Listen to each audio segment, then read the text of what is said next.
Bom dia, Júlia.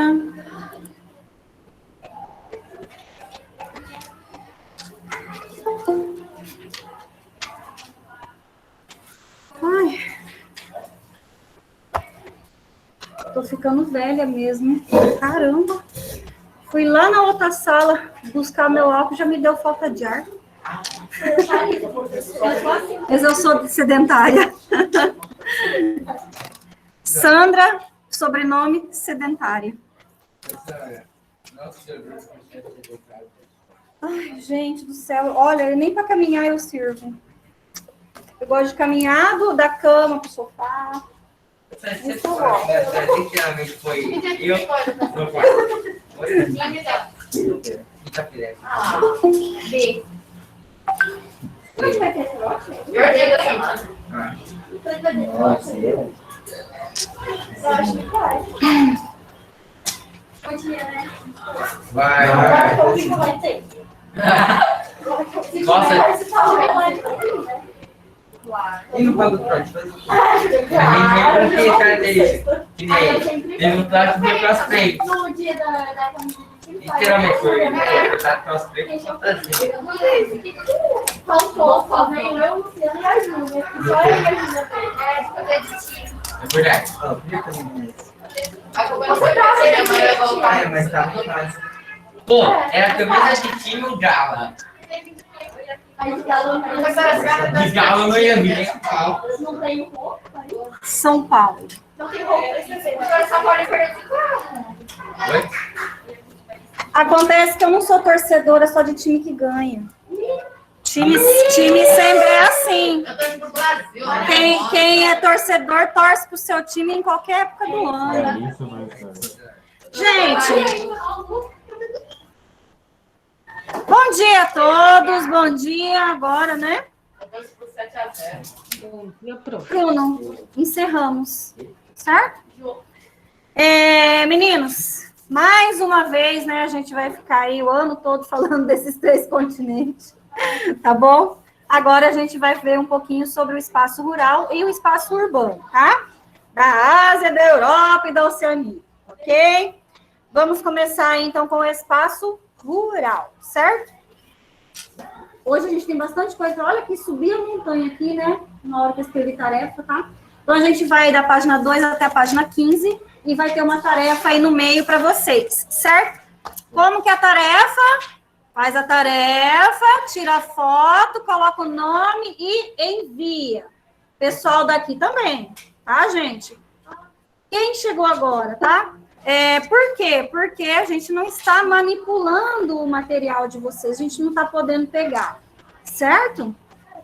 É questão de saúde, a gente já sabe disso, tá? Então, mesma coisa, tá bom? Faz a tarefa, escreve seu nome lá, tira a foto e envia, perfeito? Lembrando que tarefa vale nota, né, gente? Ajuda a compor lá a nota do bimestre de vocês. Por falar nisso, vocês entregaram o material do bimestre passado? Sim. Sim? Quem não trouxe, ainda dá tempo, tá? De trazer. Aproveita para completar, né, gente? Aproveita para completar e trazer para tirar uma nota boa, certo? Vamos lá, então. Ali a gente vai começar a falar do espaço rural, tá? Gente, nesse espaço rural, a primeira coisa que a gente vai falar agora é sobre agricultura. Diversos tipos de agricultura, tá? Cada modalidade é uma bem diferente da outra e a gente vai ver as características de cada uma delas, tá? A primeira que a gente vai falar aí é da característica da agricultura itinerante. Itinerante. Quando fala itinerante, a gente já sabe que é o quê? Que ela vai mudando de lugar. Tá? Ela faz um itinerário diferente, um caminho diferente, tá? Mas não é porque não é como se fosse nômades. Lembram-se dos nômades, né? Que antigamente eles migravam em busca do alimento, né? Depois que eles descobriram, então, a forma de agricultura, a forma de prover seu próprio alimento, sem precisar sair em busca, né? Ir para outro lugar, eles começaram, então, um sistema de agricultura. A agricultura itinerante, ela é diferente por quê? Porque ela atende a manter os nutrientes da terra que ele precisa cultivar, tá? Então, é como se ele fizesse uma demarcação naquela terra, tá? Então, é como se fosse assim, ó. Ele separa, vou fazer bem genérico, tá? Ele separa, então, aquela terra dele. Aí, ele separou, ele tem 4 pedaços para poder fazer agricultura. Nessa parte aqui, ele planta, e nessa parte aqui, ele planta. Aquelas outras 2 áreas vão ficar em branco, para quê? Para repor os nutrientes que aquele solo precisa. Quando chegar no outro ciclo, ele vai colher esses 2 lados, e aí ele planta nesses 2, deixando esses 2 livres, para aquele solo poder recompor seus nutrientes. Isso é agricultura itinerante, tá? Não quer dizer que ele vai viajar para outro lugar como os nômades faziam, certo? Então, vamos lá. Ali na agricultura itinerante, ela é encontrada, então, no sul e no sudeste da Ásia, tá? Ele fala ali, também é conhecida como roça tropical. A agricultura itinerante é um modelo agrícola milenar praticado em regiões de clima quente e úmido de diferentes continentes. Ela se caracteriza, então, olha aí uma das características dela, por explorar a fertilidade do solo numa determinada área durante alguns anos, até que esta revele sinais de exaustão. Quando isso ocorre, a área que serviu ao cultivo é abandonada e enquanto a vegetação aos poucos retorna, ou seja, os nutrientes próprios, né, dela, os agricultores exploram outra área nas proximidades. Assim, ocorre o sistema de rotação de terras, havendo também uma área destinada ao pousio. O que é o pousio? É deixando aquela área descansar, em pouso, repouso, tá? Aí ele fala assim, o tempo em que uma área é utilizada em sucessivos plantios e colheitas, no entanto, tem sido mais curto do que aquele que se faz necessário para a regeneração da cobertura vegetal. A gente sabe que essa regeneração ela é mais demorada. Por quê? Porque ela é feita de forma natural. A natureza não foi feita de um dia para o outro, né? Então, esses nutrientes, ele também não vai voltar de um dia para o outro, ou de uma época para outra. Então, às vezes, aquela área, ela vai ficar em pouso durante anos, até ela se regenerar, tá? A técnica da derrubada da mata, sucedida pela queimada, frequentemente adotada no sistema de agricultura itinerante, vem causando preocupação por parte dos ambientalistas, por se revelar, em geral, danosa ao meio. A curto prazo, as queimadas geram aumento na produtividade da terra preparada para o cultivo, por proporcionar incremento de nitrogênio. Contudo, com o passar do tempo, as chuvas tendem a provocar a lixiviação do solo desprotegido, carregando alguns nutrientes por meio do escoamento superficial das águas, perda de biodiversidade, o aumento de gases, estufa na atmosfera, são outros impactos ambientais provocados pela técnica rudimentar da queimada florestal para posterior cultivo. Aqui a gente está vendo, então, eles chamam de queimada controlada, tá? Só que a gente sabe, se o clima estiver muito seco, como está agora, essa queimada, eles falam que é controlada, através do vento, do próprio vento, né, ela pode se tornar descontrolada. E foi o que aconteceu, que parece, né, a gente não tem certeza ainda, que aconteceu no Pantanal ano passado. Vocês se recordam, né, gente, como que ficou feio o Pantanal com meses, né, de queimada, acho que ficou 2 meses, se não me engano, né, de queimada no Pantanal, tá? Graças a Deus ali o clima, né, naquela época e também depois daquela época, né, acabou ajudando na manutenção daquele lugar. Mas a gente sabe que ela se torna, essa queimada, ela acaba ficando descontrolada por causa do vento, tá? Que acaba levando, né, as chamas aí adiante. Tá muito seco aqui, a umidade do ar tá muito baixa, né? Então, qualquer coisa propaga fogo, tá? Aí ele fala ali na Ásia. Aqui são as regiões, né, que ele mostra ali, ó, que a gente falou da agricultura itinerante do sul e do sudeste asiático. Aqui, ó, tá aqui em coloridinho, ó, são essas partes ali, tá? Na Ásia e em parte da Oceania, né? Que a gente já tem ali país da Oceania também, ó. Na Ásia, apesar da atual tendência pela substituição para sistemas permanentes ou sedentários, ou seja, em que não há o abandono temporário de uma área cultivada, o modelo de roça tropical persiste em locais específicos do sul e sudeste do continente, principalmente nas encostas e vales de áreas montanhosas do nordeste da Índia, do Nepal e da Tailândia, e ainda em Bangladesh, Laos, Malásia, Filipinas, Indonésia e em Papua Nova Guiné, na Oceania, tá? Então, a gente tem a ilustração do sistema de agricultura itinerante na Ásia e na Oceania, ali em alguns, tá dividido por cores ali, né? E o grau de intensidade. O sul da Ásia, ou Ásia Meridional, e o sudeste asiático abrangem uma superfície de cerca de 9 milhões de quilômetros quadrados, desde o Paquistão até os arquipélagos da Filipinas e Indonésia. Na região, vivem cerca de 2,4 bilhões de habitantes, esses dados de 2018, o que corresponde a uma de cada 3 pessoas no planeta. Trata-se também das regiões que estão entre as mais densamente povoadas do globo. Você se recorda de como se calcula a densidade demográfica de uma região? Não se lembram? É habitante dividido pela densidade demográfica?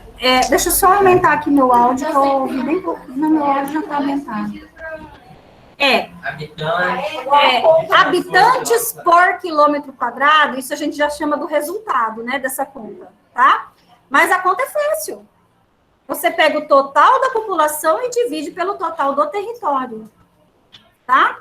Gente, isso aí é uma coisa que vocês têm que saber pro resto da vida, principalmente quem vai prestar vestibular, tá? Não é uma coisa tão difícil de se lembrar, certo? Toda vez que a gente fala de densidade demográfica, é total de habitantes por quilômetro quadrado.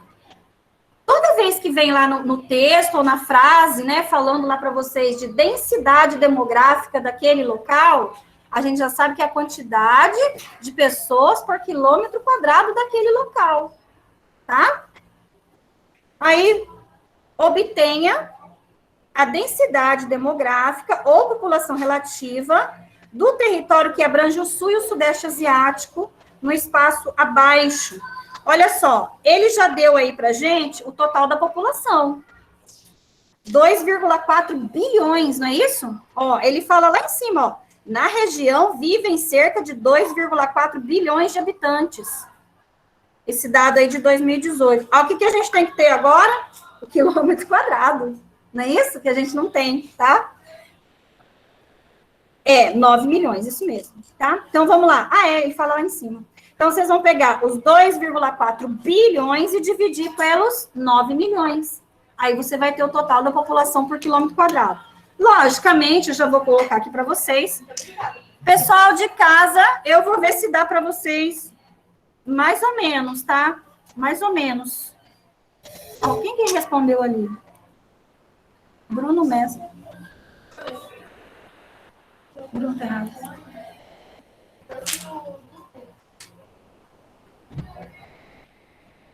Quem que é essa? Bater na porta? Bater na porta. Licença, professora, jamais, né? Tadinha, às vezes ela vai estar com vergonha, deixa ela, gente. Ai. É igual a gente. Eu, quando eu era criança, eu era bicho do mato, né? Quando chegava gente em casa, eu me escondia no meu quarto. Gente, era uma vergonha que eu vou falar pra você. Eu não sei, a criança é gente. Vamos lá, então é 2... Nossa, quanto zero tem aqui? Virgem Maria, muita gente. É o 8-0. Quarto zero fica 2.429. Aí tem mais 6 zeros para cá, ó, tá? Daí são dividido 9 milhões. 6 é. Ai, eu não sirvo para matemática, não. Tá louco, eu já perdi esse Aí vai dar igual. Eu tô colocando aqui no cantinho, que é pro pessoal lá de casa dar uma... conseguir enxergar. Deixa eu ver se eles viram. Aí.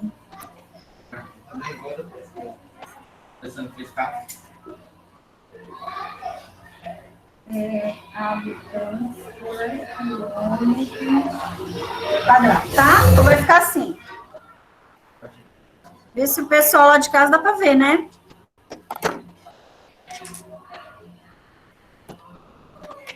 Aí.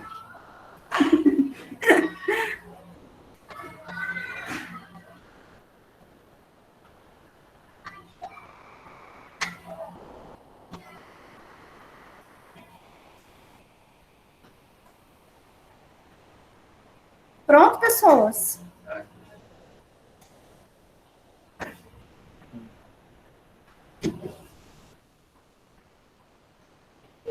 Ninguém me responde.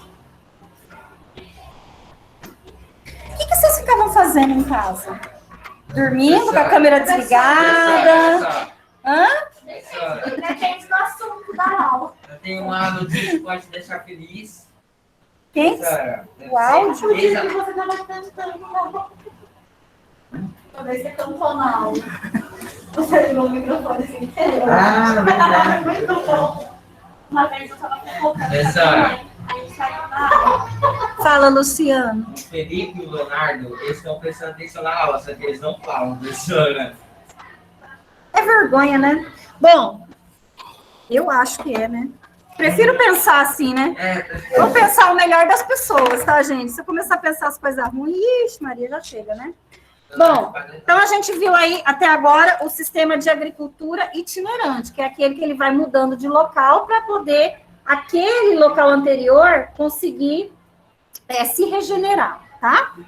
Agora a gente vai para a agricultura de jardinagem, que é, para mim, é a mais linda de todas, tá?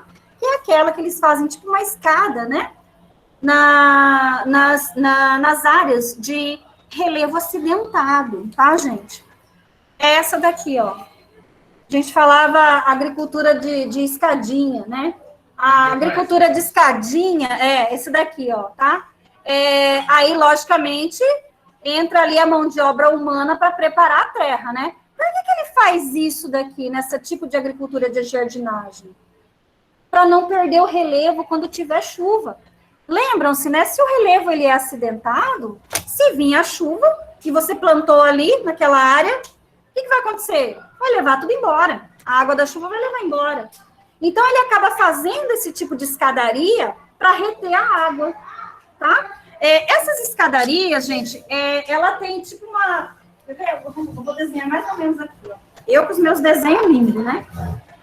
Aí, ela é assim, ó. Ela tem o degrau, vamos falar assim, e na ponta tem uma voltinha, tipo um morrinho que eles fazem. Aí desce, faz aqui outro morrinho. E vai fazer, e aí vai descendo, vai fazendo isso. Como que é? Aqui. Aí, assim. Por que eles fazem isso? Para a água não descer totalmente. Esse morrinho que eles fazem aqui na pontinha ali, ó, dessa agricultura, é para segurar a água. E quando ele segura a água, ele também segura aquele solo. Ele não vai embora, junto com os nutrientes que precisa, tá? Então, essa agricultura de jardinagem, vamos lá, ele fala assim, ó, o volume de chuvas se encontra, sobretudo, nos meses de verão. Parecido com o nosso, né? O nosso verão também é chuvoso, é úmido. E o inverno é seco, assim como está agora, né? Inclusive, amanhã já vai vir uma nova frente fria e dizem que vai ser a pior do ano para a gente, tá? O relevo caracterizado por íngremes encostas de montanhas. E em seu sopé, o que é sopé? É a base do morro, tá? Vales amplos e planos. Impuseram a criação de estratégias específicas de cultivo pelos povos do sul e do sudeste e do leste asiático no decorrer de milênios. Trata-se da agricultura de jardinagem, principalmente risicultura, que é a cultura do arroz, tá? que corresponde à base da economia de subsistência de numerosa mão de obra camponesa e de suas famílias. Virando. Aqui a gente tem, então, a agricultura do arroz, tem que ser em campos alagados, tá? Para o arroz crescer, olha ali a agricultura familiar, né, também ali, tá? E totalmente manual, né, gente? Porque não tem como colocar um maquinário ali naquele local. É a mesma coisa do outro ali nas escadinhas. É tudo manual, tá? Sim. Todo arroz, então, que a gente consome é feito assim. É assim que o arroz cresce. Tem que ser uma área... Ah, mas a gente pode plantar arroz aqui no Mato Grosso do Sul? Depende daquele solo. Depende do clima. Não é favorável. Tá? Para a gente aqui não é favorável. Para a gente é favorável outros tipos de agricultura, como? Depende bastante do sol, né? O milho, a soja, a cana-de-açúcar, tá? Então, isso a gente pode plantar até. Arroz aqui não daria certo. O trigo também não daria certo. O trigo lá no sul já dá certo, porque é mais úmido, tá? A não ser que fosse uma área alagável, né? Mas a gente não tem, né? A gente tem poucas partes do ano, que é o caso do Pantanal, né? Só que lá no Pantanal a gente sabe que prevalece a pecuária, né? Esse tipo de agricultura é realizado em solos situados nos vales de grandes rios, cuja construção de diques e canais visa regular a distribuição das águas. O dique, gente, é como se fosse uma represa, tá? Eles constroem pequenas barragens perto dos rios para poder segurar aquela água e ele ter água para a agricultura dele o ano todo, tá? Após os meses das chuvas, as chamadas monções de verão, tratadas, né, anteriormente no capítulo 4, segue-se um longo período de seca, e aí entram-se as monções de inverno, tá? Nos terrenos de grande declividade, que no caso essa daqui de baixo, ó, a técnica do terraceamento é aplicada para reduzir a perda do solo pelas enxurradas de verão, acompanhando as curvas de nível. O que é a curva de nível? É esse processo aqui, ó. Ele está acompanhando o movimento do relevo, tá? Por exemplo, ali é uma área de montanha, né? Morro, montanha, chapadas, depende, serras. Ele vai acompanhar o desenho daquele morro, daquela chapada, tá? Daquela serra. Ele vai acompanhar o desenho fazendo o terraceamento, que é esses degraus aqui, ó, tá? São esses degraus, né? E aí, essas curvas a gente chama de curva de nível.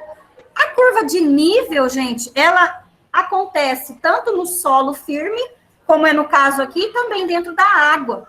Quando o próprio curso do rio faz aqueles cursos, aqueles meandros, né, que a gente chama, como é o caso lá do Rio Amazonas, né? O Rio Amazonas, se você vê as fotos dele, ele não é retinho, né? Ele vai fazendo uns caminhos, assim, uns trajetos, né? E é o próprio movimento da água que vai abrindo, tá? Aquilo lá também é uma curva de nível, certo? Só que é dentro d'água, tá? Os degraus ou os patamares, além de diminuir a força da erosão pluvial, armazenam as águas das chuvas, que é, então, esse morrinho aqui, ó, que eu tô falando para vocês, que eles fazem bem ali, ó, tá? Na beiradinha do degrau, vamos falar assim, que acaba armazenando a água aqui, ó, nesse canto, na onde justamente está plantado, tá? Então, isso para eles é uma técnica, né, gente? É uma coisa... Tinha que vir de lá. Tinha que ser da Ásia, né? Para descobrir essas coisas. Agora a gente tem o plantation. Vamos lá. Também no Sudeste Asiático, em especial nas menores latitudes, onde se desenvolve um modelo agrícola cujo legado está associado ao período colonial. Grandes extensões de terra para cultivo de um só produto, tá? Então, um espaço muito grande onde só cultiva um único produto. Exploração de trabalho forçado ou mal remunerado e produção destinada à exportação. Essas são umas das características do plantation, tá? Dos séculos, que século é esse? 16 ao 19, as administrações inglesa e francesa estabeleceram monoculturas de produtos tropicais na península da Indochina e na Insulíndia, como também é denominado o conjunto de ilhas situado entre os continentes asiático e a Oceania, como o arquipélago de Sonda, que compõe a Indonésia. Na atualidade, inclui-se um modelo da plantation, extensas áreas em que se desenvolve a silvicultura de seringueiras para a extração da borracha e de óleo de palma extraído do fruto de um tipo de palmeira. No Brasil, a extração desse óleo está associada a um produto conhecido como óleo de dendê, considerado uma alternativa de óleo de soja e de outros vegetais, isso é muito utilizado lá no Nordeste, né? E a palma também, porque ela precisa de bastante sol, tá? Aqui, ó, a gente vê a plantação de palma lá na Indonésia.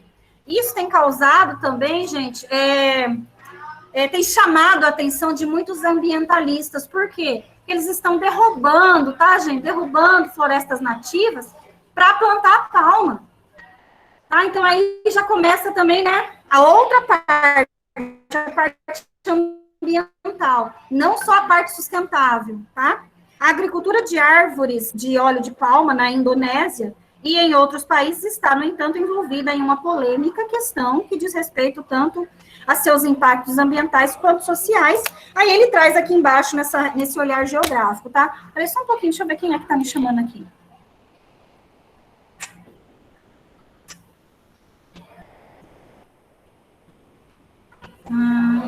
É lá da outra escola. Eu não vou conversar com ela agora, porque agora não é hora, né? Meu horário lá é outro. Então, vamos esperar eu terminar aqui. Então, vamos lá. Ele fala aqui, ó, a substituição da rica biodiversidade da floresta equatorial por monoculturas, ainda que de espécies arbóreas, é também condenada por vários pesquisadores. No Sudeste Asiático, alerta-se sobre a ameaça de tal modalidade agrícola exerce sobre ecossistemas que vivem orangotangos, rinocerontes, brancos, entre outras espécies. Aí, a gente já tem a tarefa de vocês na página seguinte, tá? São essas 4 atividades que vocês irão desenvolver e enviar. Vamos para a agricultura moderna. Professora, tem que enviar até que dia a tarefa? Até sexta-feira, né? Porque sábado e domingo eu não trabalho, tá bom? E eu nem olho, eu nem abro para olhar, tá? Então, como agora a gente tem aula na segunda, então vocês têm que enviar até sexta, certo?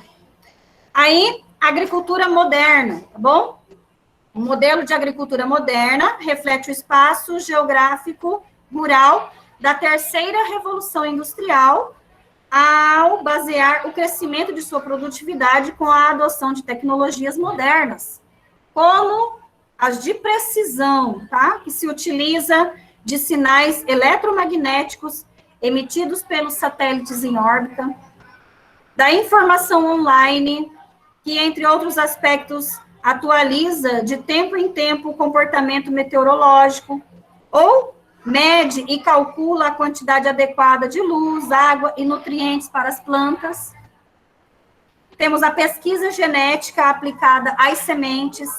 A gente tem o aprimoramento dos insumos procedentes da indústria química e alternativas, muitas vezes sustentáveis, para a geração de energia necessária para as diferentes etapas da produção. Então, olha o tanto de coisa, né, gente? Antigamente não se tinha nada disso, né? Vamos falar da primeira revolução, né? Antes da primeira revolução, era tudo manual. Se você quisesse plantar alguma coisa, você tinha que ir lá com a sua família na lavoura, plantar, vender, pegar um pouco, né, para seu sustento e vender o resto para gerar renda, né? Depois aí da descoberta do carvão, então, né, vamos falar assim, tudo modificou, tá? E no campo também modificou, com a entrada de maquinários, né, que substitui ali a mão de obra de 50 até de mais pessoas. E precisa de uma pessoa só para poder dirigir um negoção daquele lá, tá? Uma colheitadeira daquela. Plantadeira ou colheitadeira, né? Esse cara aqui mesmo tá dentro de uma. E olha só, ele tem ali uma maquininha, né? Que vai falando para ele certinho qual que é o local que ele tem que ir plantar. isso não é perigoso? Porque, tipo, sei lá, se alguma pessoa tá deitada na plantação ou no animal e a máquina tá assim em cima. Aí é de fato uma fatalidade. Bom dia. Posso um recado para eles? Sim. Coisa rápida? Claro. Licença. Bom dia, gente. Vou virar aqui para o pessoal de casa te ver. Bom dia, pessoal de casa aí também, tá? Então, ó, eu sou o professor Paulo, não sei se todos aqui me conhecem, mas eu sou professor de judô daqui da escola, tá certo? Então, a partir do dia 2 de agosto, nós estaremos retornando com as nossas aulas de judô, tá? Todas as normas de biossegurança, higienização das mãos, tatame, eu lavei na semana passada, já está tudo limpinho, entendeu? Então a gente vai manter a higienização do local, dos alunos também, tá certo? Estaremos retornando no dia 2 de agosto, tá? Na próxima segunda-feira.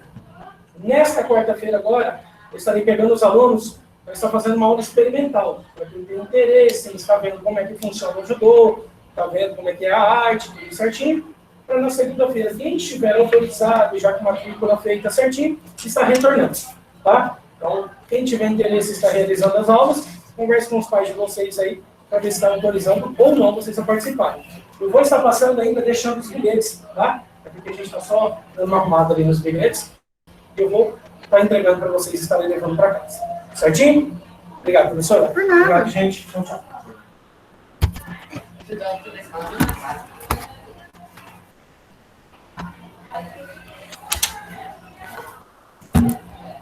Ele nem falou o preço, você já tá falando que tá caro. Ai, meu Deus, parece aquelas tia véia, né? Vai pegar uns... Dá pra fazer judô online, Não, professor? não, porque tá caro. Nossa, mas nem viu o preço. Mas sempre tá caro. Ai, Jesus, vamos lá. Ah, é. Você tava falando da... Se tiver alguma pessoa deitada ali na lavoura, né? Infelizmente, vai acontecer, porque... Né? Nossa, Ana Júlia. Deitar numa lavoura. Já veio a almoço pronto? Já veio o almoço pronto? Credo, é louco. Já vem o milho com a carne fatiada? Que horror. O almoço pronto, só vai se esquentar, já tem matinho. Credo. Bota aquele salzinho. Gente, olha só. Aqui falando um pouquinho dessa modernidade, né, no campo, na agricultura, principalmente, que é o que a gente está falando. Olha esse sistema de irrigação aqui embaixo, que é lá em Israel, tá? E tem outros também que foram, eu não sei se vai mostrar nessa acho que não mostra nessa. Só que em áreas que não chove. Então, tipo assim, aquela área, ela poderia ser improdutiva se não tivesse um sistema desse de irrigação. Gasta muito dinheiro? Gasta, mas ele vai ter o retorno dele, tá? Vai ter o retorno quando ele começar a colher aquilo que ele plantou. Certo? Então, hoje, né, tem diversas áreas aí do planeta, que é uma área que não era para ser agricultável, porque não tem chuva constante, nos períodos corretos, né? Que hoje, através desses sistemas de engenharia, isso aqui é engenharia, né, gente? Agrícola, engenharia agrícola. É capaz de ter, capaz de produzir, tá? Então, tem que ter dinheiro para investir, né? E esperar um pouco também, né? Porque o retorno só vai vir depois que ele vender a safra dele, né? Então, vai ter o período de planta, né? De plantio e tal. Aí, depois ali, a gente tem o uso de turbinas eólicas em áreas agrícolas, na Alemanha, tá? Para gerar aí energia elétrica, tá? E vamos lá. Aí nós temos na agricultura moderna, ela está subdividida, tá? Agricultura moderna e multifuncional ali na União Europeia. Aí a gente tem ali a agricultura que emprega alta tecnologia no plantio, é praticada principalmente em pequenas e médias propriedades, muitas vezes administrada por mão de obra familiar. Diante da preocupação do aumento da demanda por produtos agrícolas e, ao mesmo tempo, com a redução das áreas de terras agricultáveis, devido à urbanização, algumas orientações indicam a tendência da atividade agrícola e pecuária nos Estados membros da União Europeia. Aí ele fala ali, o que eles têm, né? Eles têm incentivo à implantação da agricultura de precisão, eles têm intensificação nas informações e monitoramento da qualidade dos produtos alimentícios, tem também as restrições aos organismos geneticamente modificados, que chamam os transgênicos. Aqui no Brasil também teve uma época, né, que estava bem em discussão sobre isso, sobre essa alimentação de produtos que foram modificados, né, o gene, a semente dele foi modificada. E aí depois eles têm também lá o uso de tecnologias sustentáveis, tá? E o foco no investimento em fazendas multifuncionais. Aqui embaixo a gente tem uma ecovila, olha que legal, tá? Ou seja, você vê isso aqui, as casas deles, eles podem sair dali e levar as tendas, né, essas tendas para outros locais, tá? Legal, tem até um negócio de circo ali no fundo, parece. É uma tenda. É uma tenda, tá? É uma tenda. Ou ali pode ser, aquela maiorzinha pode ser onde a comunidade se reúne, tá? Então, assim, eles vivem ali, então, do plantio, da agricultura. É uma comunidade que vive naquele local de modo sustentável, olha isso, tá? De modo totalmente sustentável, produzindo o que eles precisam para se alimentar e ainda vender. Tá? Então, eles se reuniram, essa comunidade se reuniram justamente para isso. Ó. A agricultura multifuncional é aquela que estende as atividades para além do ramo principal, como o estabelecimento de comércios de produtos artesanais, a instalação para o turismo rural e de centros de educação para atividades do campo, pesquisas de estratégias ecológicas para as atividades rurais. Em ecovilas europeias, a agricultura multifuncional é amplamente utilizada e se baseia em práticas sustentáveis. A diversificação das atividades rurais possibilita o incremento da renda dos proprietários e a ampliação de geração de emprego nesse setor, que passa por uma redução na oferta de vagas de trabalho. São destaques da produção agropecuária da maioria dos países da União Europeia, os setores de laticínios, cereais, oleaginosas e também a criação de suínos e aves, tá? Aí aqui embaixo ele fala o que são os transgênicos, né? Os alimentos transgênicos. Depois, ainda na agricultura moderna, a gente vai falar da irrigação em Israel. A gente já viu essa primeira ali, né? Na página 8, lá embaixo, aquele sistema de irrigação. Aqui tem outro, ó. Olha isso, o cultivo por irrigação no deserto de Negev, tá? Lá no sul de Israel. É até impactante você ver aqui isso daqui, né? Porque você vê só deserto ali, todo quanto é lado, e você olha e tem ali aquele verdinho ali no meio. Parece aqueles oásis, né? A miragem. É, uma miragem, exatamente, né? Eita, 10 horas da manhã. Não sei, quem que é Maísa? Agora? Bom. Em área de aridez do clima e da escassez da água doce, a transformação de solos improdutivos em férteis áreas de cultivo em Israel é considerada um dos grandes êxitos da agricultura moderna. Desde a década de 1960, o governo israelense desenvolve técnicas novas para captação, dessalinização e transporte da água. Dessalinização, a gente já sabe que é a utilização da água dos oceanos, né? Que é retirada o sal ou grande parte do sal da água. A água fica doce? Não, gente, não fica doce, mas ela fica muito menos salobra, tá? Não é para a gente utilizar. Ela só é utilizada para a agricultura, essa água dessalinizada, tá? O Aqueduto Nacional... Oi. Não tem nada ainda que a gente possa tirar totalmente. Ainda não. Mas provavelmente essa técnica foi descoberta pelos japoneses, tá? Por quê? Porque o Japão a gente sabe que é uma ilha, tá? e não têm grandes extensões de terra. Então, se eles não têm grande extensão de terra, eles não têm grandes rios, eles não têm grandes bacias hidrográficas, ou seja, água doce, tá? Então, eles têm que tirar água para ser utilizada, principalmente para a agricultura, de algum lugar, tá? A gente sabe que hoje 70% da água doce do planeta é utilizada para a agricultura. É o que mais se gasta água doce no planeta hoje é para a agricultura. Então, para não pegar, vamos falar assim, não gastar toda aquela água doce que eles têm para consumo humano, eles criaram, então, desenvolveram essa técnica, né, de dessalinização da água do oceano. E aí, essa técnica ainda é utilizada só para agricultura.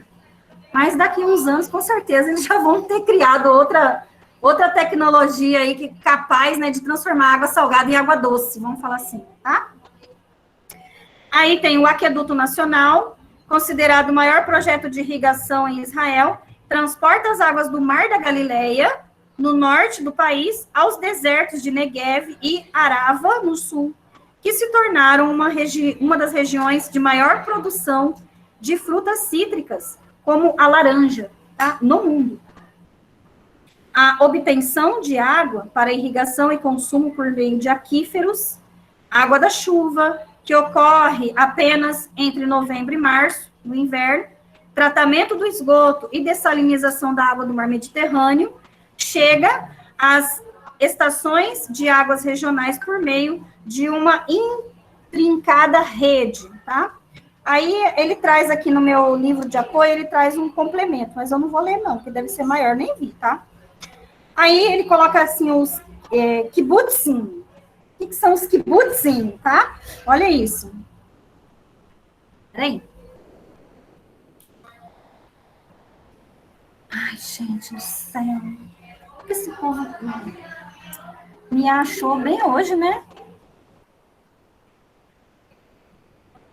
Teve minhas férias inteiras. Por que não entrou em contato comigo nas férias, né? Vai entrar hoje, vai falar hoje.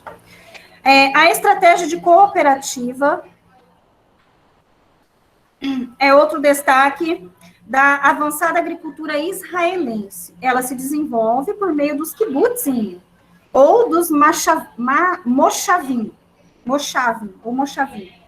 Nesse último modelo, cada membro da cooperativa é dono da própria unidade de produção, porém, os insumos agrícolas são adquiridos e fornecidos pela cooperativa. Os insumos são o quê? As sementes, tá? A cooperativa, ela fornece as sementes para ele plantar na produção dele. Aquela produção daí é dele, tá?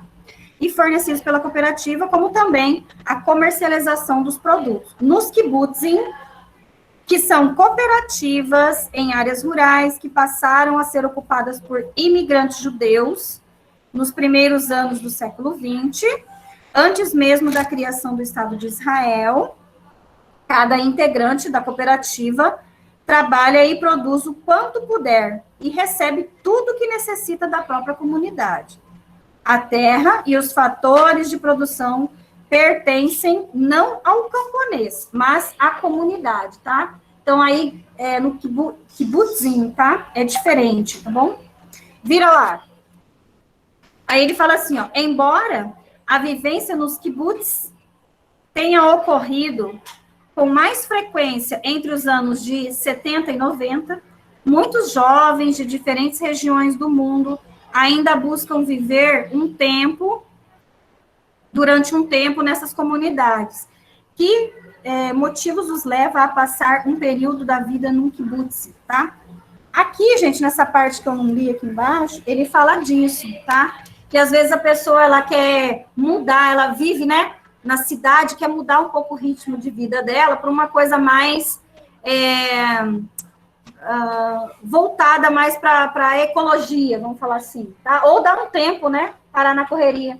Só que ele precisa de grana para sobreviver. Aí o que ele faz? Ele se muda por um tempo num kibutz desse, tá? Então aí ele vai, mas aí ele vai ter que trabalhar de qualquer jeito, tá? Mas aí ele vai trabalhar ajudando a comunidade, aí ele vai conseguir se sustentar e se manter ali por um período, certo?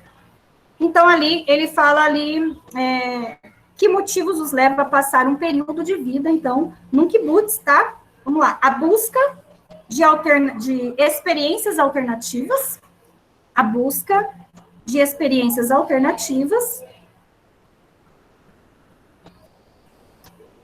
Vou ter que tirar meu celular para colocar um... A Bruna vai dormir. Vou ter que arrumar uma mala de rodinha, gente. E agora vai voltar as aulas presencial em todas as escolas. Vai ter dia que eu vou sair e vou direto para outra escola. Experiências alternativas. Deixa eu ver se eu consigo tirar. Não dá bom. Preguiça. Ai, ai, ai. Agora que eu virar para cá, tô virado para lá o buraco. Aí. Vírgula. Como a da vida em comunidade, como a da vida em comunidade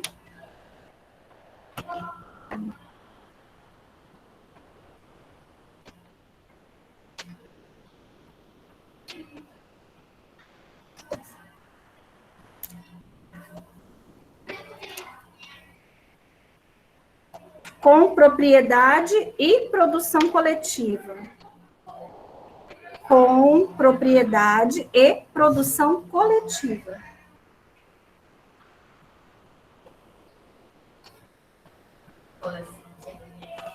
Com propriedade e produção coletiva. Aqui, gente, nessa parte que eu não li, depois se vocês quiserem saber mais sobre isso, né? Eles falam também ali que quem mais procura esse tipo de vida, né, nessas comunidades, esse estilo de vida mais livre, vamos falar assim, e mais natural, são os mais jovens, tá? Por incrível que pareça. É a população mais jovem. E a gente já imagina assim, a pessoa já viveu tudo que tinha que viver, cansou, né, de ficar lá no meio da cidade, você quer passar um tempo da sua vida mais madura, né, vamos falar assim, num local mais tranquilo, né? Mas não, tá? Essas pessoas, elas querem viajar, é diferente. Quer curtir o mundão, tá? Coisa que não deu para fazer, né? Então, quem procura mais essa vida em comunidade, no kibutz, é a população mais jovem, certo? Aí depois a gente fala ali, agricultura moderna no Japão. Gente, os japoneses é uma coisa de louco, né? Eles plantam coisa até não sei na onde que vai dar, eles plantam, né? Sem terra. Como que faz isso, né? Como que planta sem terra? Não precisa do solo para plantar? Depende do cultivo. Vocês já, com certeza, vocês já viram no mercado aquele tipo de verdura que a gente chama de hidropônica? É uma que ela vem já com uma raiz enorme, assim. Ela é criada na água. E eles criam... Sabe aqueles tubos grandes, brancos, assim, de esgoto? Tem uns tubos bem largão assim, de esgoto, tubo de PVC, né? Tubo de PVC. Eles cortam aquilo lá no meio, e aí fica assim, tipo uma cuia, né? E a água, ela fica correndo ali direto. Eles fazem um tipo de drenagem ali, né? Que deixa a água correndo direto. E eles plantam em cada buraquinho que eles fazem, uma sementinha. E aquilo vai criando a raiz ali. E são esses alfaces que a gente compra aí, ó. Você pode... dentro da água. É um alface chamado hidropônico. Nossa, não tem nada, precisa nem levar ele. Que não tem terra. Tá? Mas assim, por incrível que pareça, né, por ser uma coisa mais moderna, ele não custa tão caro. Às vezes ele é mais barato do que o outro que foi produzido ali na terra normal. Porque aquele que foi produzido na terra normal tem mais agrotóxico. Então, a pessoa gastou mais para poder cultivar. E o hidropônico não tem. Ele é natural mesmo, tá? Aí a gente tem aqui cultivo de crisântemo. Crisântemo, gente, não é de comer, tá? É uma planta. É uma flor, tá, gente? Que é isso, né? Que eu nunca comi e nem vai comer, tá? Crisântemo é uma flor. Então, ali ele coloca, ó, constituído por centenas de ilhas que ocupam, né, o Japão, a gente está falando dele, tá? Uma área aproximada a de Mato Grosso do Sul, e com apenas 16% da sua superfície correspondente a planícies, o Japão apresenta restrições à expansão da agricultura, ou seja, eles não têm solo suficiente, tá? A maior parte é montanha, é relevo acidentado. Se naquele relevo acidentado for só rocha, ele vai conseguir plantar? Não. Se for um relevo acidentado, mas que tiver solo, aí ele pode fazer aquele sistema de plantio que a gente viu de jardinagem, que a gente viu ali atrás. Ele pode fazer isso, tá? Mas se for só rocha, não tiver solo, terra, ele não vai conseguir fazer, tá? E aí vai sobrar para ele o quê? As outras 16% que ele falou aqui de área plana que ele vai conseguir plantar, tá? Por essa razão, então, aí você vê, né, a engenharia, né, na cabeça desses japoneses é uma coisa de louco, né? Deles querer plantar ou conseguir plantar em qualquer espaço que eles acham, tá? Por tal razão, sua produção tornou-se dependente do uso de tecnologias que lhe garantam alta produtividade em pequenas extensões de terras, e até mesmo nos restritos espaços disponíveis nas áreas urbanas. O uso de maquinários passou a suprir a carência de mão de obra rural na segunda metade do século XX, motivada pela migração às cidades, que crescia à medida que a economia japonesa também prosperava. Atualmente, porém, como também ocorre na Europa, o Japão se ressente da falta de mão de obra no setor agrícola, uma vez que a maior parte de sua força de trabalho tem idade superior a 45 anos. O país investe muito... Gente, só voltando um pouquinho falar um pouquinho da economia, né? Falando aqui da força de trabalho, por isso que o Japão, alguns anos atrás, né, vamos falar assim, era um mar de trabalho para brasileiro, né? Brasileiro fazia aqueles casamentos fictícios, né? Com um japonês, ou com alguém com descendência japonesa, e ia embora trabalhar, tá? Então, assim, é muito bem-vinda essa mão de obra. Primeiro, porque é mais barata, porque não tem tanta... como que eu falo? A educação, vamos falar assim, que é inferior a deles, tá? Não é qualificada. Então, a mão de obra não sendo qualificada, ela acaba saindo mais barato. Então, para eles, isso é um prato cheio, né? E ainda hoje né? A professora Cíntia, se não me engano, né? De inglês. A professora Cíntia viveu lá não sei quantos anos, trabalhando no Japão.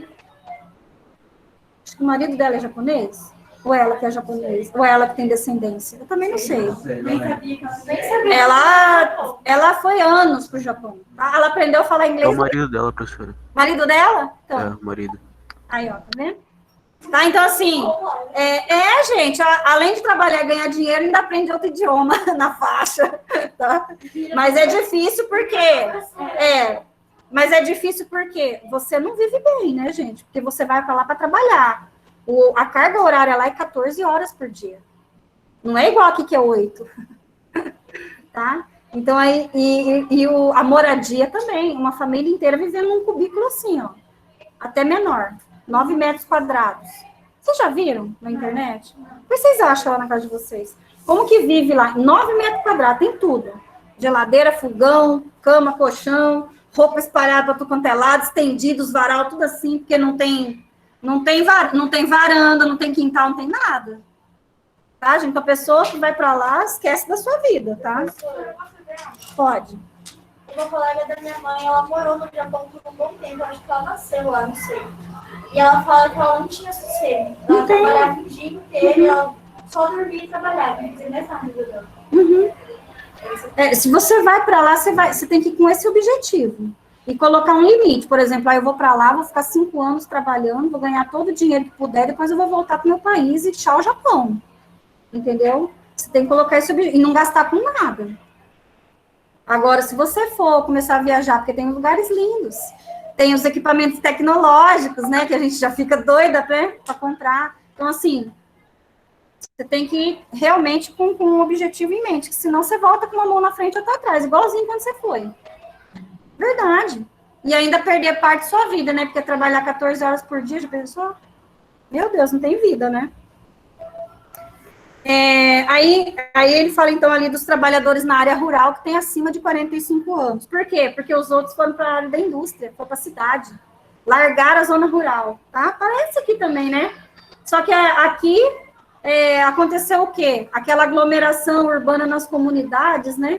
Que a gente chama de favela, porque as pessoas que saem do campo não têm qualidade de ensino, ou às vezes não tem ensino nenhum, né? Lá é diferente, lá pelo menos eles têm.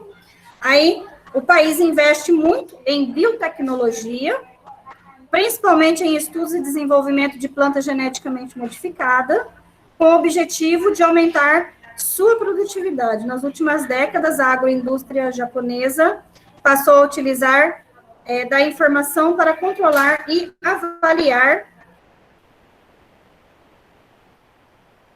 com mais precisão a qualidade de seus produtos. Aqui embaixo, ó, ele mostra a criação de morango naquela técnica que eu falei para vocês da hidroponia, que a gente comprou alface, né, hidropônico. Aqui, ó, ele mostra ali o japonês cultivando ali, na técnica da hidroponia utilizada em cultivo de morango, tá? Na estufa, lá no Japão. Ó, vira lá. Tô passando um pouco, gente, porque a gente tem até a página 15. Já é 10h20, tá? Aí sobra um pouquinho de tempo depois para a gente dar uma conversada, descansar um pouco a cabeça, né? É muita coisa para o primeiro dia de aula, né, gente? E é muita coisa para ler, vamos falar assim. Aí a gente tem a agricultura moderna na Índia, a chamada Revolução Verde, tá? Gente, olha só essa primeira foto aí, o tanto de agrotóxico que esse cara tá jogando naquela lavoura. E você vê que ele não tá com nenhum equipamento protegendo, né, a sua própria respiração, tá? Ele tá ali com aquele pulverizador, né, jogando os agrotóxicos e respirando aquilo ao mesmo tempo. Deus me livre, Nossa Senhora. A senhora viu o caso que estavam jogando um avião agrotóxico e caiu numa família? Aí, não, agrotóxico. Aí a maioria da família ficou doente. Não vi. Nossa, não. Deu um maior rolo Aqui no Brasil? Acho que foi. Deu um maior rolo para o dono do avião. Com certeza ia dar, né? Vamos lá, gente. De certo, ele colocou as coordenadas geográficas erradas, foi cair lá na fazenda do outro. Vai saber, né? Nas 3 décadas que se seguiram à Segunda Guerra Mundial, a elevação no índice de crescimento populacional em várias regiões do mundo serviu de alerta para a busca de alternativas para atender a esse novo quadro demográfico que se configurava. Uma das respostas para isso foi a Revolução Verde, que chegou à populosa Índia em meados da década de 60. Baseando-se na pesquisa de sementes, na fertilização do solo e no uso de máquinas e defensivos agrícolas, o programa iniciado por volta de 1940 na América do Norte e na Europa visava aumentar em pouco tempo a produção agrícola. Para que isso ocorresse, algumas das principais estratégias foram o desenvolvimento de equipamentos mecânicos para o plantio e colheita e o desenvolvimento de sementes adaptadas às específicas condições de clima e solo e de maior resistência a pragas e doenças. Além disso, a aplicação de agrotóxicos e fertilizantes possibilitaria a melhora na qualidade do solo e na garantia de crescimento das plantas. Gente, isso aqui é ficção, tá? Não existe você jogar agrotóxico no solo e fazer com que ele fique mais forte. Ele vai matando, além das pragas, né, que consome ali a lavoura, acaba tirando os nutrientes do próprio solo. o uso excessivo de agrotóxicos, tá? Houve realmente um grande crescimento na produção de alimentos na Índia e em regiões em que a Revolução Verde foi implementada. O programa, porém, é cercado de polêmica, uma vez que, por um lado, é considerado um grande êxito na expansão da produção agrícola e, por outro, contestado por tornar as economias de vários países dependentes de um mercado de sementes, fertilizantes e agrotóxicos controlados por um número restrito de empresas. Além disso, mais do que a agricultura familiar de subsistência, a agricultura comercial foi a mais favorecida pela Revolução Verde. Assim, a ampliação da exportação de alimentos produzidos em países como México, Brasil e Índia se destinava principalmente ao mercado dos países mais desenvolvidos, os países do norte. Esses 3 países que ela citou aqui, ó, México, Brasil e Índia, são países emergentes, tá? Não são nem países subdesenvolvidos e nem desenvolvidos. A gente está no meio do caminho, tá? Junto com a Rússia também, né? A China, embora muitos acham que a China, o total de produção, né, que eles têm comercial, a China é país desenvolvido, não é, tá, gente? Ainda não. É um país emergente, assim como o nosso. Atualmente, de acordo com a FAO, que é a Organização das Nações Unidas para a Agricultura e Alimentação, o número de pessoas afetadas pela fome ainda é muito elevado. Aumento no preço dos alimentos, crises econômicas e políticas, graves conflitos e mudanças climáticas são apontados como os principais responsáveis pelo problema que afeta cerca de 1 em cada 9 pessoas no mundo.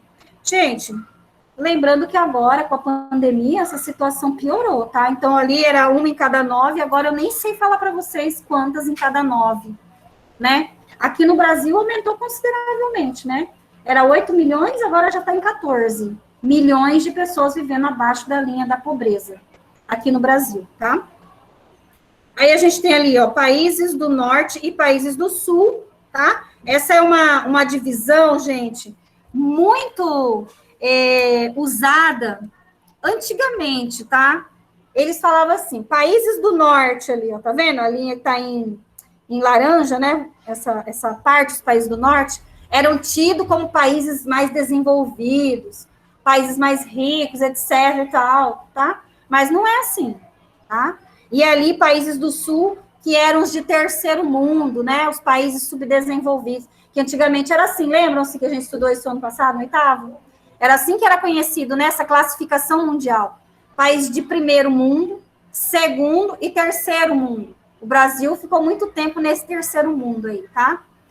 Com a mudança, né, depois de 1990 para cá, vamos falar assim, mudou, tá? Mudou essa nomenclatura. Depois da ordem bipolar, né, agora é a ordem multipolar. Quer dizer o quê? Vários países detêm economias distintas, que antes era só 2, né, por isso que era bipolar. Era Estados Unidos e a União Soviética, né?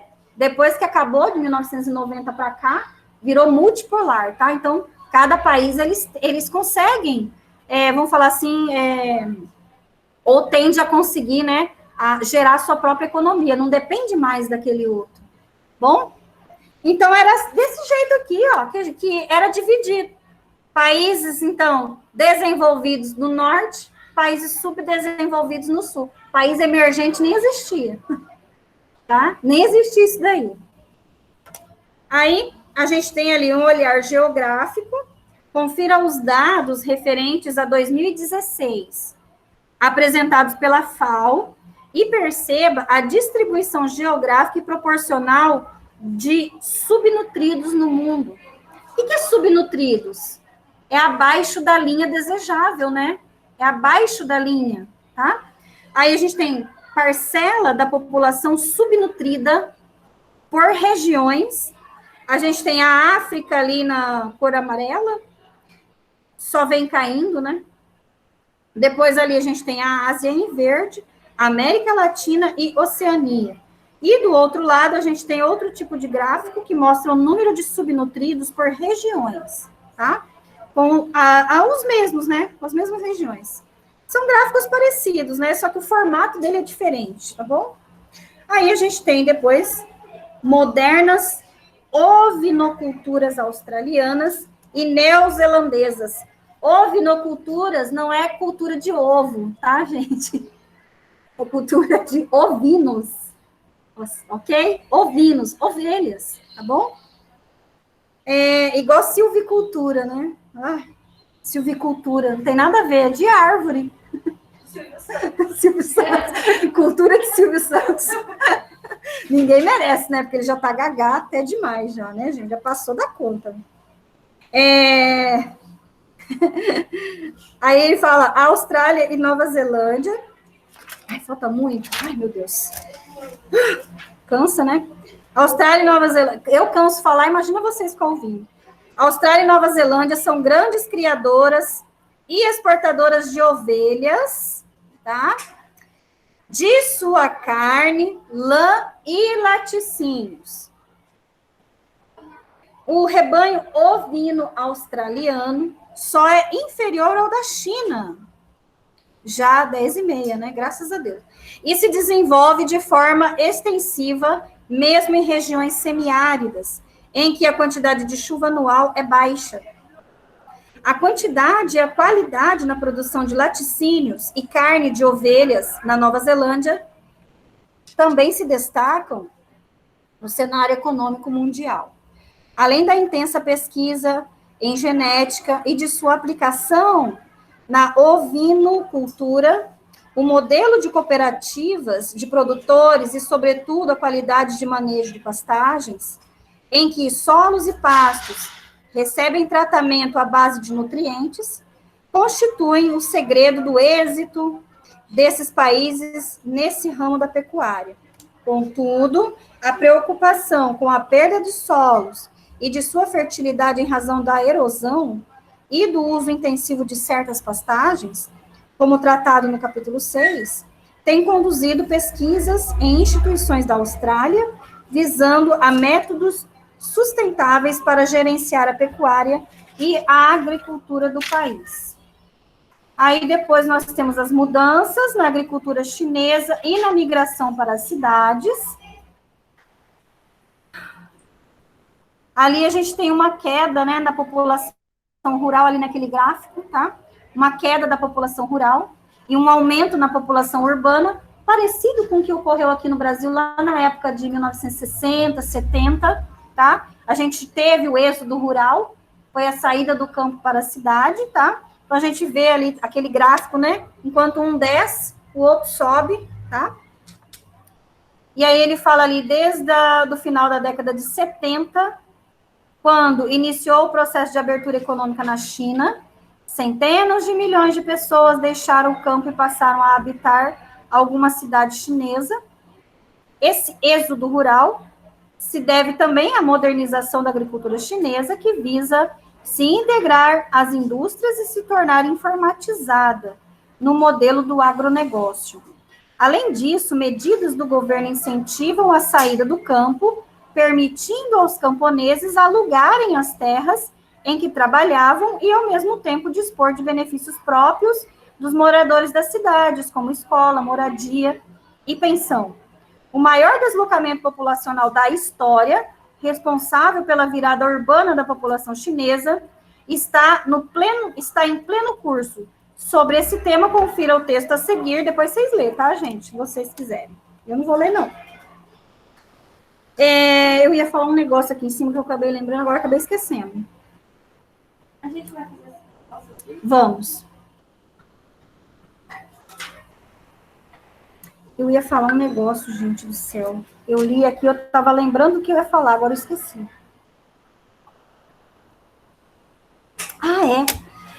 Da agricultura moderna, eu ia falar para vocês, da agricultura de precisão, tá, gente? A agricultura de precisão, hoje em dia, principalmente os grandes agricultores, tá? Eles usam sistema de satélite para monitorar, tá, a área dele, drones para controlar o plantio e também para controlar, logicamente, né, os trabalhadores. Pecuaristas, não sei se vocês já viram, quando aparece gado na TV, os boi, não parece com uns brincos assim na orelha? Aquilo lá tem chip, sabia? Aquilo lá, ele consegue controlar com o celular dele. Por exemplo, eu tenho tantas cabeças de gado e quero vender para aquele cara lá vamos falar, um frigorífico. Um frigorífico está precisando de tantas cabeças de gado, vou ofertar, vou ver se ele vai querer comprar. E ele sabe quantas cabeças de gado ele tem. Porque aquele brinquinho tem o registro dele, aquele brinco que o gado usa. Tá? Então, aquilo tudo é monitorado. Então, para você ver, antigamente, precisava de quem para estar lá cuidando do gado? Dos peão, não é isso? Eles que alimentavam o gado, né? Contava quantos gado tinha.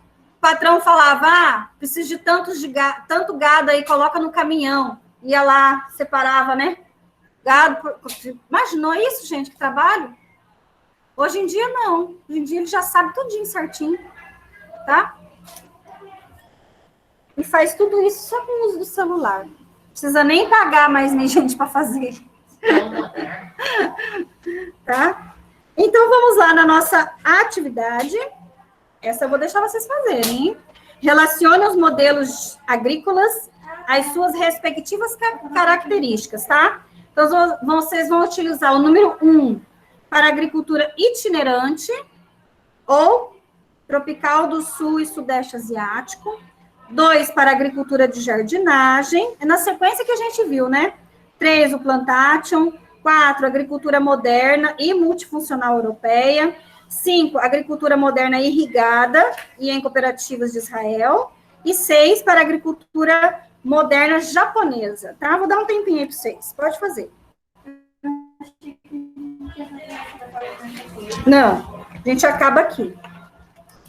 Página 14, não é pergunta. Esse texto, ele fala sobre o deslocamento em massa da população do campo para as áreas rurais. Desculpa, das áreas rurais para a cidade.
Nossa, nem terminou o mês, o povo já manda fatura pra gente pagar. Ah, claro. Eu, hein?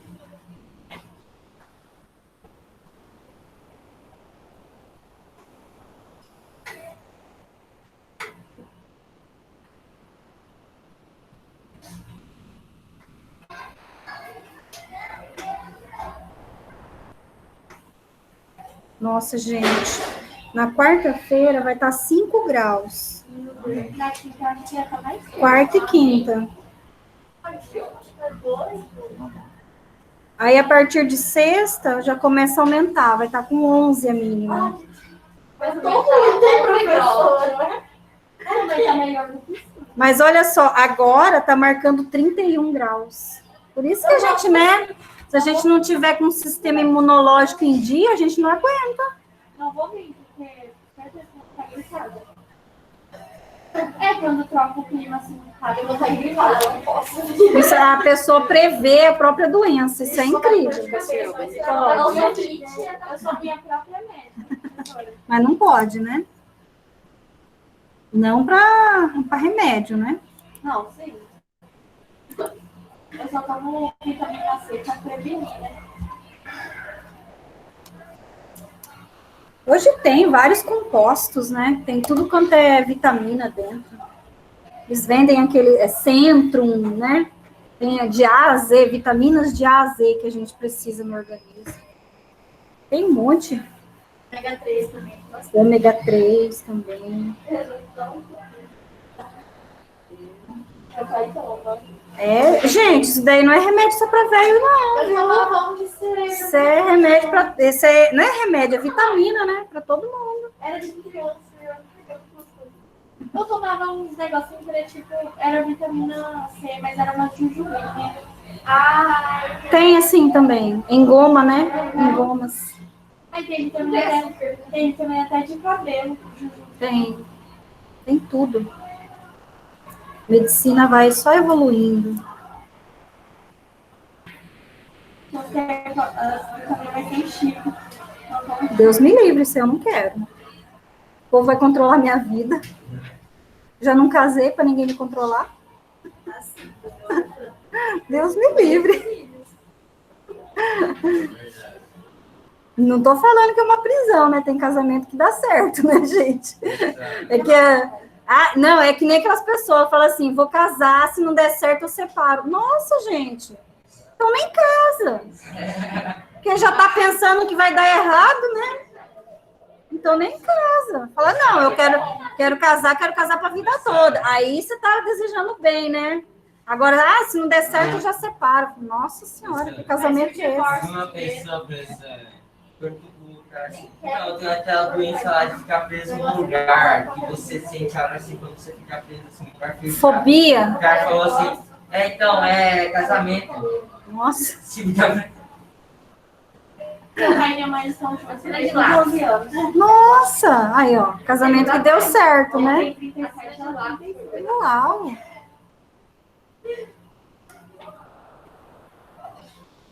Ai, ai. Todos já fizeram? Pessoal de casa? Bruno Terrazas, quem mais? Eu ainda estou fazendo, prof. Tá. Leonardo, você não ia estar presencial? Não, precisa mais.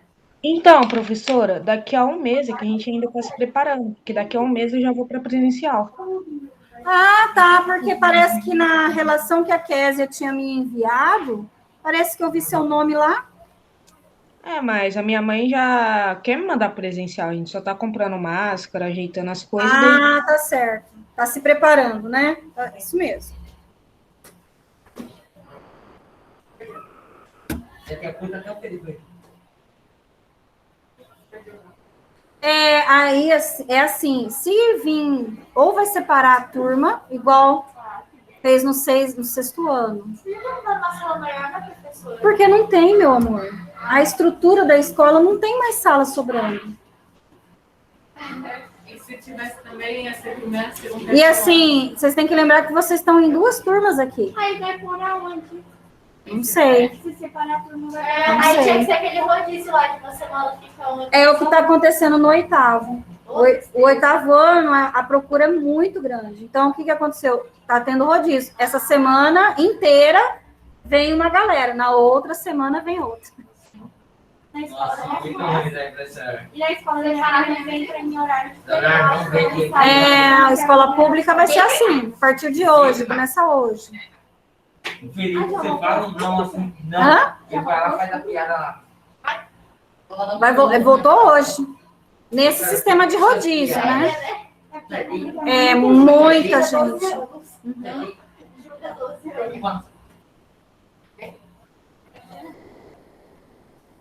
Terminou, Bruno?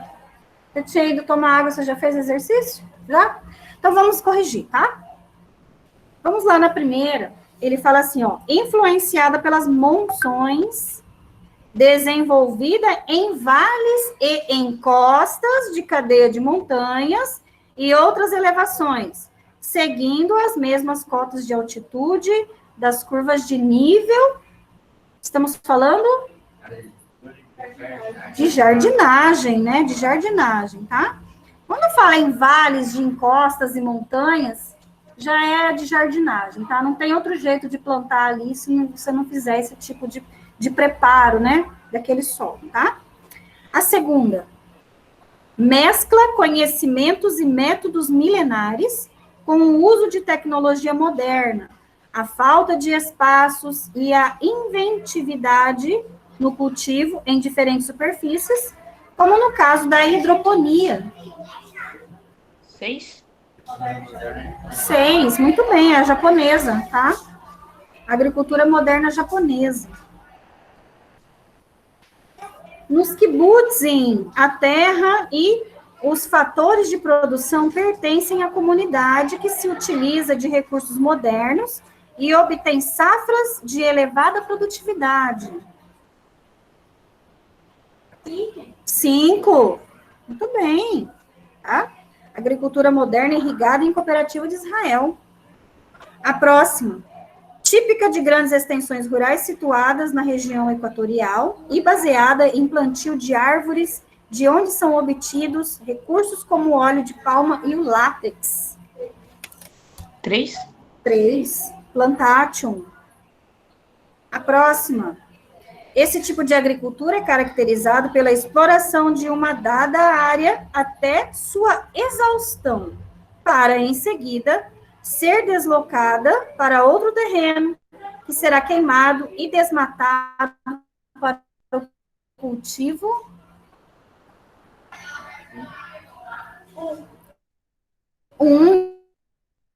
Tá? Itinerante, né? É moderna e multifuncional europeia, né?